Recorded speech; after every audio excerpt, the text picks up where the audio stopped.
Le micro. Parfait, merci. Bonjour à tous. Effectivement, je fais partie de la catégorie mobile. Et à ce titre, alors, je vais vous parler d'un outil parce que le fondement, c'est l'offre qu'on propose aujourd'hui, qui est un outil. Mais globalement, je voulais revenir un petit peu sur des notions de mobile learning auxquelles on est tous confrontés aujourd'hui en entreprise par rapport à des demandes, des attentes, des contraintes, des risques et bien évidemment des directions à prendre dans le cadre aussi d'une stratégie organisationnelle parce qu'on le verra, le mobile amène des modalités de consommation et d'usage qui interpellent et amènent à des réflexions plus globales au sein de l'entreprise et ces points-là sont bien évidemment à travailler et creuser. Alors, dans un premier temps, je commence par une petite caricature. On avait le monde des années 80, le monde des années 2010. On pouvait, si on peut caractériser aujourd'hui le monde d'aujourd'hui, on pourrait dire que ça serait davantage cela. Si vous avez fait un concert, vous avez vu qu'à peu près devant nous, on a des murs de portables et de tablettes. Vous avez tous vécu ça. Et ce qu'on cherche, c'est l'instantanéité et l'échange immédiat. Donc, ça nous renvoie directement, bien sûr, au mobile.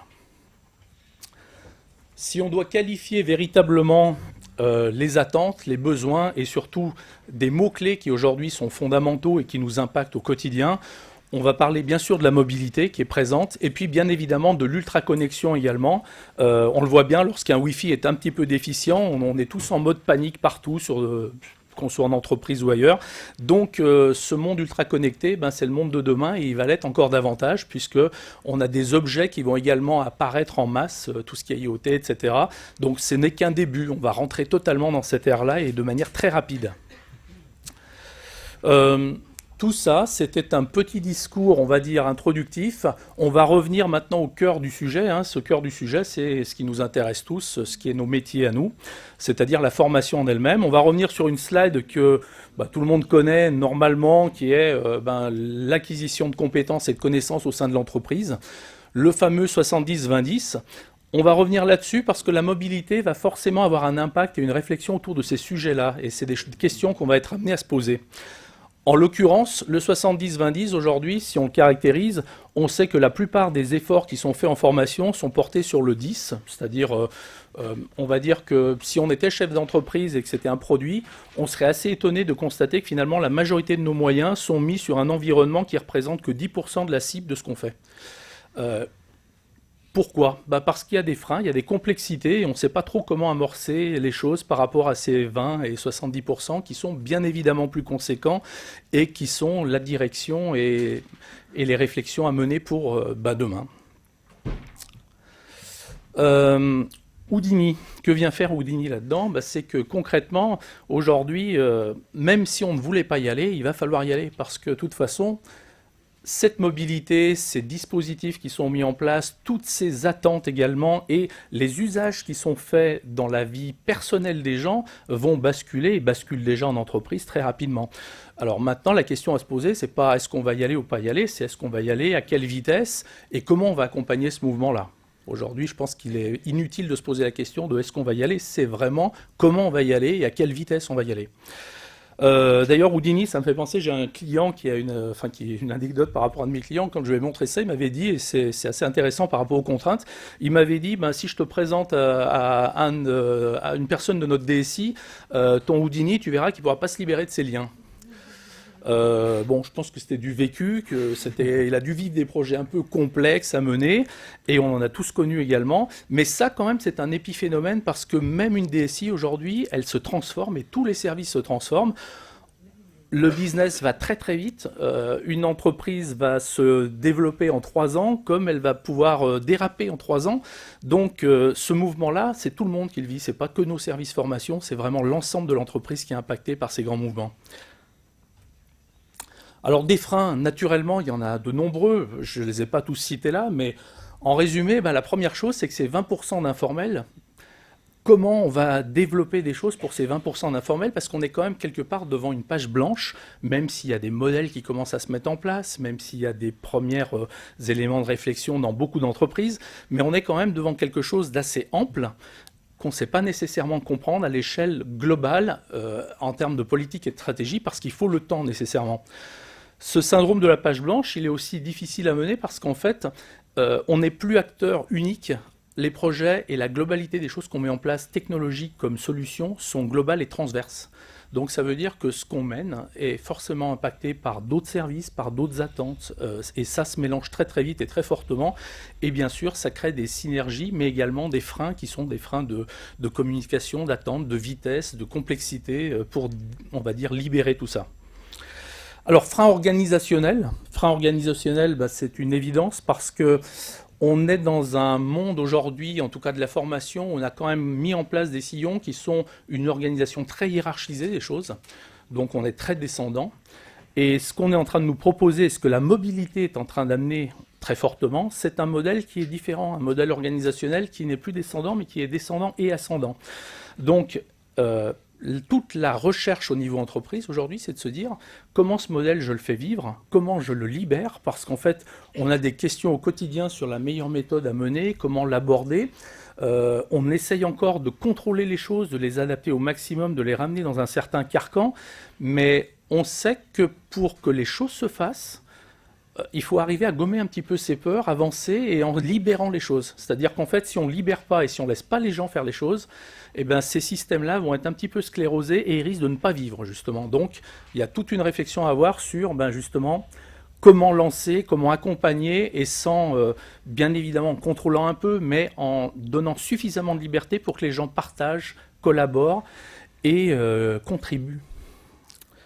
Enfin, il y a un troisième axe qui est constant, mais ça c'est humain, c'est la perte de pouvoir, parce que nécessairement, quand tout le monde fait plus de choses, quand on va dire que les initiatives sont plus globales et viennent de différents horizons, bien évidemment, le premier sentiment, c'est de se dire je suis en train de me faire accaparer certaines choses qui me semblent être mon privilège. On va dire que c'est une phase initiale qui est inéluctable, mais comme on peut l'imaginer, c'est des choses qui sont que transitoires. Une petite phrase de Bernard Schlink qui, justement, pour la contribution... Alors, Bernard Schlink, c'est juste un auteur, enfin, c'est quelqu'un qui a écrit le liseur. Qu'est-ce qu'il dit ? Il dit il faut être heureux pour pouvoir rendre heureux, il faut se faire plaisir pour pouvoir contribuer au mieux-être des autres. Donc, cette phrase-là, je la trouve assez intéressante dans le cadre de ce qui est un échange, un partage et le fait de pouvoir libérer les choses ensemble quand on est dans un modèle coopératif, collaboratif, descendant-ascendant, c'est que pour pouvoir contribuer, déjà, il faut être bien dans ce qu'on a vécu, dans ce qu'on a appris et dans ce qu'on nous a donné. Donc, c'est la première phase. Bien évidemment, je pense qu'il ne va pas falloir brûler les étapes, c'est-à-dire que si le modèle se met en place et qu'il n'est pas encore totalement libéré, adapté, demander de la contribution, ça va être un chemin un passage qui va être quand même relativement complexe. Alors, tout ce préambule-là pour vous expliquer que c'est cet état de fait qui nous a amené, nous, SpiderNet, à réfléchir à comment on peut apporter une solution à nos clients dont les besoins aujourd'hui sont de pouvoir très rapidement produire, partager directement sur des ressources mobiles, puisque ces ressources mobiles sont présentes dans l'entreprise.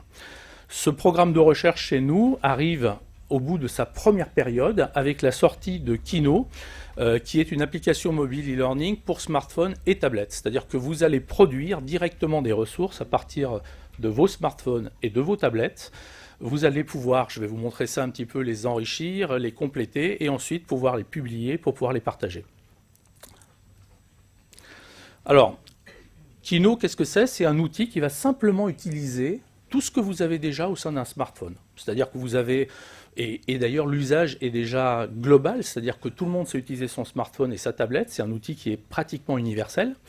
Donc, vous allez pouvoir, à partir de cet outil-là, utiliser simplement des ressources que vous connaissez déjà, des médias que vous connaissez déjà. Vous savez tous faire un film avec une caméra, vous savez tous faire une image, une photo, vous savez tous rajouter un texte et un son. L'idée de l'outil, c'est simplement de fédérer tous ces médias-là et de permettre de créer une séquence de vidéo learning qui va être une séquence de témoignages, d'échanges, d'astuces, de mise en pratique, de gestes, tous ces aspects-là qui vont demander une réflexion et un partage immédiat. C'est-à-dire que là, on n'est plus dans le modèle des fondamentaux où, quand on concevait une ressource, on pouvait se permettre de passer 2 à 3 mois en termes de temps. Là, on est plutôt dans une recherche d'immédiateté, une ressource rapidement partagée avec des gens qui réagissent à cette ressource pour pouvoir très très vite être réactif et être en capacité de prendre des décisions, des orientations et peut-être de toucher les gens plus rapidement. Alors le projet Kino, bien évidemment, est en HTML5, hein, c'est le moins qu'on puisse faire. Donc il est en HTML5 et bien sûr il permet de pouvoir être utilisé sur PC, sur tablette et sur smartphone. Donc Kino fonctionne, donc c'est une appli mobile, et donc à ce titre-là, elle va avoir un mode d'évolution qui est le mode d'évolution des applis mobiles. C'est-à-dire que vous allez avoir régulièrement des fonctionnalités nouvelles qui ne vont pas nécessairement attendre la prochaine version logicielle qui va arriver dans 6 mois ou dans 1 an. On n'est plus dans le versionning tous les 6 mois, tous les ans. On est dans une logique continue de nouvelles fonctionnalités qui vont être mises au fil de l'eau et à jour. Donc iOS, Android et Windows Phone prochainement, même si on a quand même quelques doutes sur l'évolution de Windows Phone. Donc à réfléchir encore, mais le programme est déjà bien avancé. Microsoft aussi a des doutes, non? Oui, oui. Et si Microsoft en a, vous comprenez qu'on en a beaucoup aussi, en effet. Donc, Kino permet de créer des projets de mobile learning. Donc ici, on va voir l'écran. L'écran qui est présenté là, c'est véritablement pour vous donner un axe et une vision de ce qu'est l'interface. L'interface se veut volontairement très dépouillée, avec aucune option qui est cachée ici. C'est-à-dire que l'idée, c'est que je le prends en main, et avec 5-6 fonctions qui sont présentes, je peux créer ma ressource immédiatement.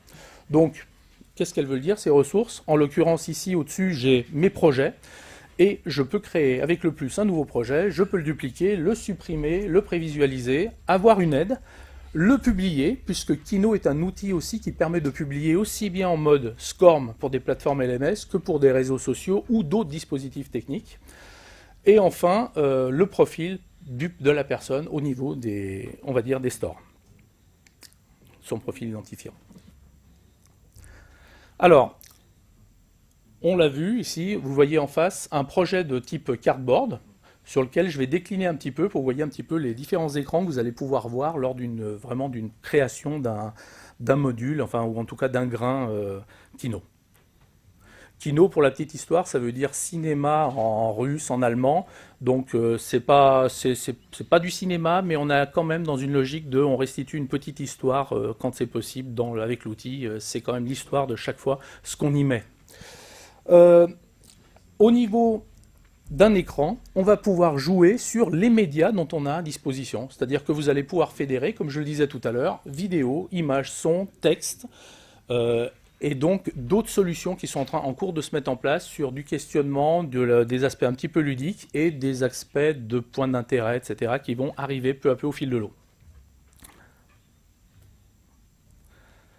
Définition des couleurs, un certain nombre d'écrans de paramétrage que vous avez.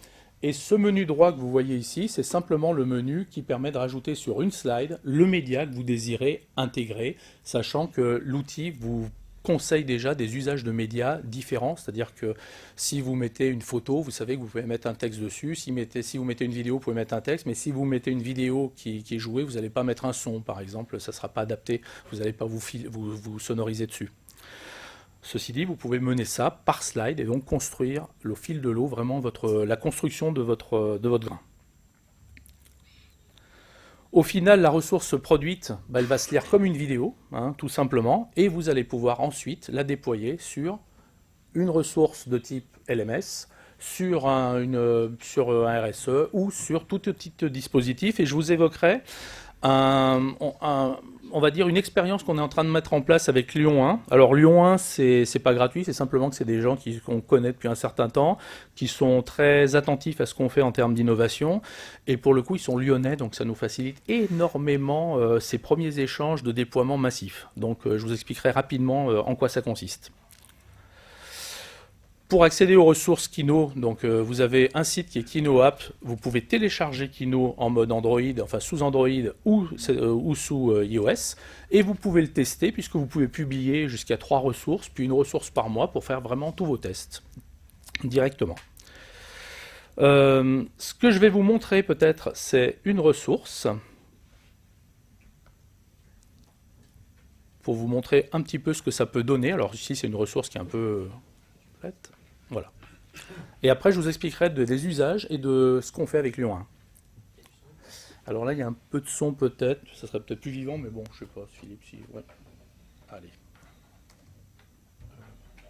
Sur celui-là. Il va jouer en boucle de toute façon, et je vous parlerai de Lyon 1 en parallèle.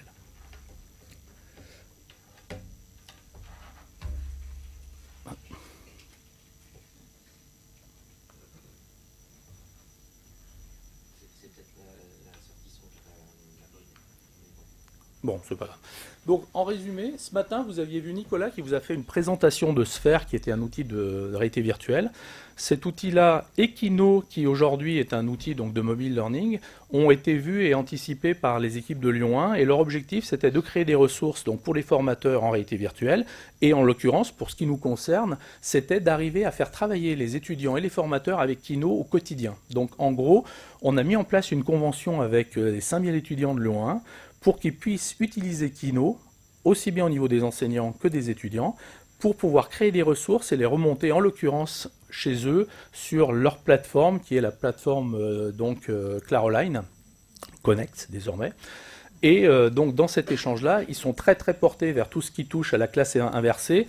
Et donc Kino est utilisé en termes d'usage, bien évidemment, pour produire de la ressource aujourd'hui.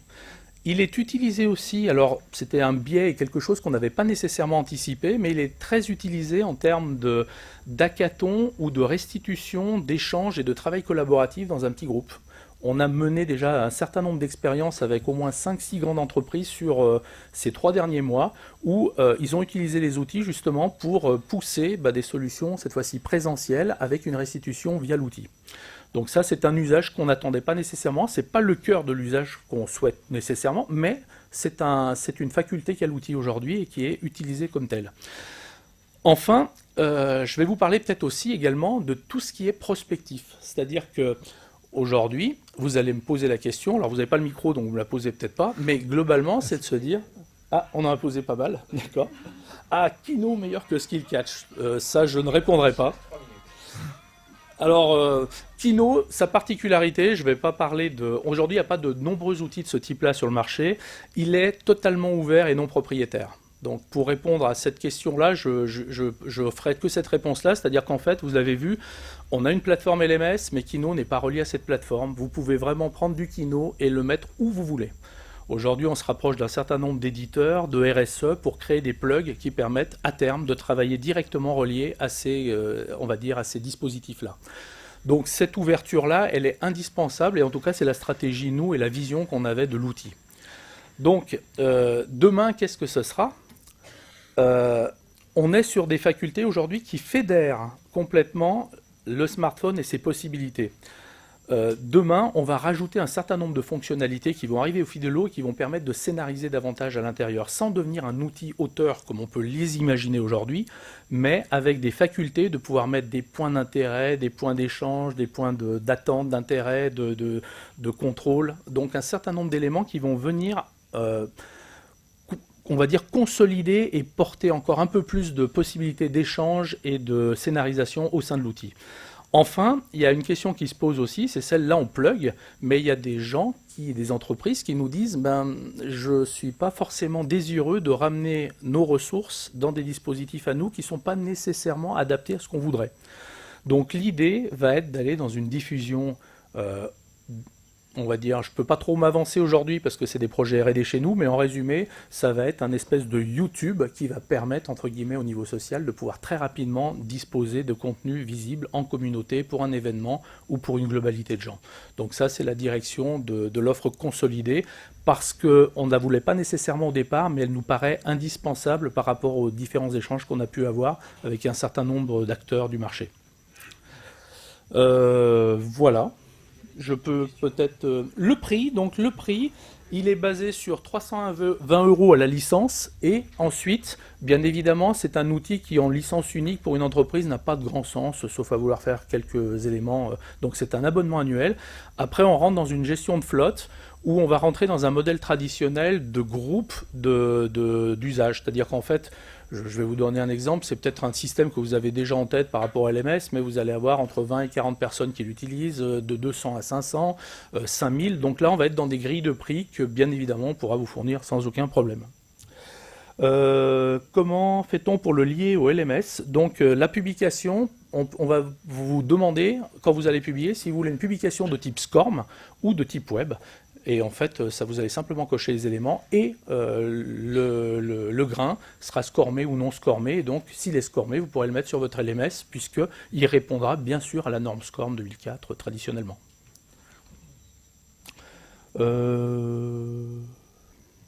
Alors, sur smartphone plutôt que sur tablette, on pourrait le faire sur les deux outils sans aucun problème. Sur les deux dispositifs, c'est fait pour. C'est souvent des contraintes qu'on peut avoir en entreprise aujourd'hui, c'est-à-dire qu'il y a des flottes de tablettes, des flottes de smartphones.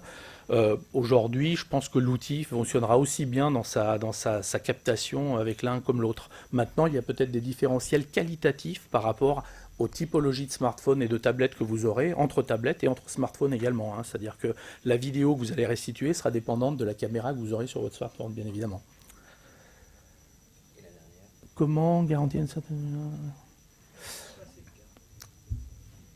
Donc, alors, les médias sont conçus d'une certaine manière. Vous pouvez bien sûr accompagner également, on va dire, vos différents utilisateurs. C'est-à-dire, vous pouvez se former à Kino, ça n'a pas de sens. Hein. Vous avez vu, il y a quelques fonctionnalités, donc se former à cet usage-là, c'est pas adapté. Par contre, amener un certain cadre d'utilisation par rapport à une logique de construction, oui, si vous devez avoir des choses chartées d'une certaine manière, avec une certaine couleur, vous pouvez paramétrer un certain nombre d'éléments pour rentrer dans une logique, on va dire, un peu plus global.